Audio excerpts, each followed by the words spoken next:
ബ്രഹ്മപുത്ര ഫ്ളാറ്റിലാണ് തീപിടുത്തമുണ്ടായത്.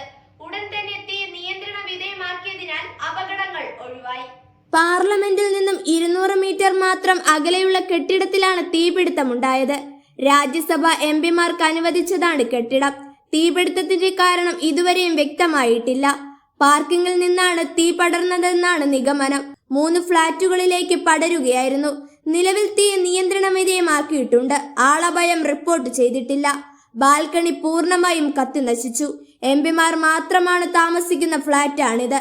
പാർലമെന്റിന്റെ സമ്മേളന കാലയളവിൽ അല്ലാത്തതിനാൽ എംപിമാരിൽ പലരും സ്ഥലത്തില്ലായിരുന്നു.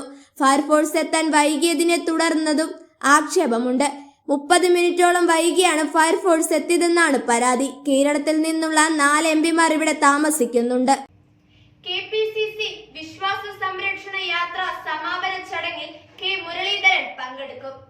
പരിപാടിയിൽ പങ്കെടുക്കാനായി കെ മുരളീധരൻ ഗുരുവായൂരിൽ നിന്നും ചെങ്ങന്നൂരിലേക്ക് തിരിച്ചു.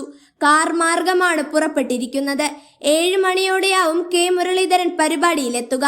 നേതൃത്വം ഇടപെട്ട് ഇടഞ്ഞു നിന്ന കെ മുരളീധരനെ അനുനയിപ്പിക്കുകയായിരുന്നു. പ്രതിപക്ഷ നേതാവ് വി.ഡി. സതീശനും കെപിസിസി അധ്യക്ഷൻ സണ്ണി ജോസഫും നേരിട്ട് കെ മുരളീധരനെ വിളിച്ച് സംസാരിക്കുകയായിരുന്നു. വ്യക്തിപരമായ കാരണത്താൽ വിശ്വാസ സംരക്ഷണ യാത്ര സമാപന ചടങ്ങിൽ പങ്കെടുക്കാൻ കഴിയില്ലെന്നായിരുന്നു കെ മുരളീധരൻ നേതൃത്വത്തെ അറിയിച്ചിരുന്നത്. എന്നാൽ ജാഥ ക്യാപ്റ്റന്മാരിൽ ഒരാൾ തന്നെ പരിപാടിയിൽ നിന്ന് വിട്ടുനിൽക്കുന്നത് നേതൃത്വത്തെ പ്രതിസന്ധിയിലാക്കുന്നു. ഇന്നലെയാണ് 4 ക്യാപ്റ്റന്മാർ നയിച്ച വിശ്വാസ സംഗമയാത്ര ചെങ്ങന്നൂരിൽ നിന്ന് സംഘടിപ്പിച്ചത്. പാർട്ടിയുടെ പേരിൽ ആരും ദീപാവലി ആഘോഷിക്കരുതെന്ന് തമിഴക വെട്രീക്കം. ഇത് സംബന്ധിച്ച് പാർട്ടി നേതാക്കൾക്കും നിർദ്ദേശം നൽകി. കരൂർ ദുരന്തത്തിന്റെ പശ്ചാത്തലത്തിലാണ് ഈ നിർദ്ദേശം. 20-ാം തീയതി രാജ്യമെമ്പാടും ദീപാവലി ആഘോഷിക്കപ്പെടുമെന്നത് ശ്രദ്ധേയമാണ്. ദാരുണമായ സംഭവത്തിൽ ജീവൻ നഷ്ടപ്പെട്ട 41 പേർക്കുള്ള ആദരാഞ്ജലിയായി ദീപാവലി ആഘോഷിക്കരുതെന്ന് എല്ലാ പാർട്ടി പ്രവർത്തകരോടും അഭ്യർത്ഥിച്ച് എൻ ആനന്ദ് പ്രഖ്യാപിച്ചു. അതേസമയം വിജയ് RSS യൂണിഫോമിൽ അവതരിപ്പിച്ച് കാർട്ടൂൺ പങ്കുവച്ച് DMK IT വിഭാഗം രംഗത്തെത്തി. ചോരപ്പാടുകളുള്ള ഷർട്ട് ധരിച്ച പോസ്റ്റാണ് ഇട്ടിരിക്കുന്നത്.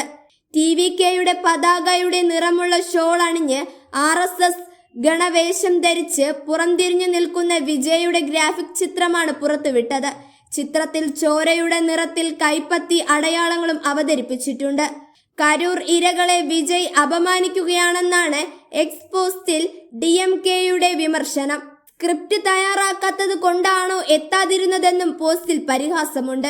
പബ്ലിസിറ്റിക്ക് വേണ്ടി ആളുകളെ കൂട്ടി അപകടമുണ്ടാക്കിയെന്നും വിമർശനമുണ്ട്. DMK IT വിംഗ് ആണ് എക്സ് പോസ്റ്റിൽ പങ്കുവച്ചിരിക്കുന്നത്. കരൂർ ദുരന്തമുണ്ടായി 20 ദിവസം കഴിഞ്ഞിട്ടും വിജയ് കരൂരിൽ പോയിട്ടില്ലെന്നും തിരക്കഥ ശരിയായില്ലേ എന്നും പരിഹസിച്ചു. അനുമതി കിട്ടിയിട്ടില്ലെന്ന പതിവ് ന്യായമാണോ ഇപ്പോഴും പറയാനുള്ളതെന്ന ചോദ്യവും DMK ഉയർത്തിയിട്ടുണ്ട്. സ്ത്രീ ഉപഭോക്താക്കൾക്ക് ഓഫറുമായി സപ്ലൈകോ.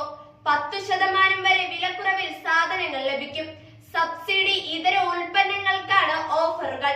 നവംബർ 1 മുതൽ ഈ ഓഫറുകൾ പ്രാബല്യത്തിൽ വരുമെന്ന് മന്ത്രി GR അനിൽ അറിയിച്ചു. സപ്ലൈകോ നിലവിൽ നൽകുന്ന വിലക്കുറവിന് പുറമെയാണ് ഈ ഓഫറുകൾ. നവംബർ 1 മുതൽ വിവിധ തരത്തിലുള്ള പദ്ധതികൾ നടപ്പിലാക്കും. 250 കോടി രൂപ പ്രതിമാസം വിറ്റുവരവിൽ ലഭ്യമായിട്ടുള്ള പ്രവർത്തനങ്ങളാണ് നടത്തുക. 14 ജില്ലകളിലും സഞ്ചരിക്കുന്ന സൂപ്പർ മാർക്കറ്റുകളും ആരംഭിക്കും. 140 നിയോജക മണ്ഡലങ്ങളിലും ഇതിന്റെ പ്രയോജനം ലഭിക്കും. സപ്ലൈകോയിലെ ഉപഭോക്താക്കൾക്ക് പ്രിവിലേജ് കാർഡുകൾ ഏർപ്പെടുത്തും. 6 പുതിയ പെട്രോൾ പമ്പുകൾ ആരംഭിക്കുമെന്നും മന്ത്രി വ്യക്തമാക്കി.